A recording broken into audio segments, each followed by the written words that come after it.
wa Butere Tindi Mwale aliyemshinda kwa kura 3. Grace Nganga, KTN. Mtazamaji, rais anapoendelea na msururu wa mikutano yake jijini Nairobi, wapita njia na wafanyabiashara kadhaa wamebaki kukadiria hasara baada ya wahuni kuwavamia na kuwapora mali zao.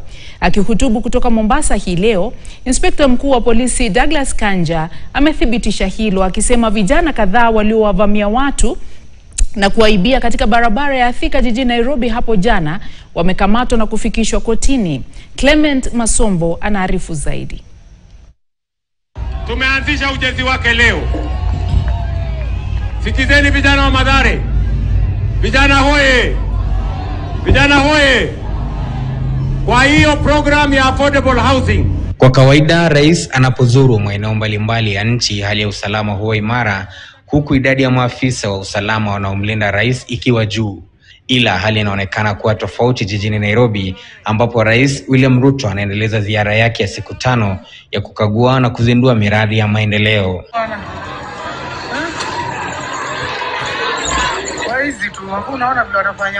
Wakati wa ziara yake siku za Jumatatu na Jumanne, kulishuhudiwa visa vya wizi na uporaji wa mali, vijana waliojihami kwa silaha butu wakivamia raia mchana peupe na kuwapora.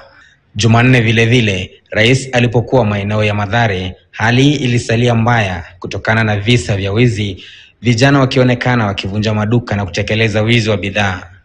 Wenye magari ya binafsi waliokuwa katika barabara kuu ya Thika pia hawakusazwa. Wengi walilazimika kubadilisha njia na kutumia barabara mbadala kwa hofu ya kuwa wangejipata mikononi mwa wahalifu. Hakuna mtu ako na ruhusa ya kusumbua ule mwingine.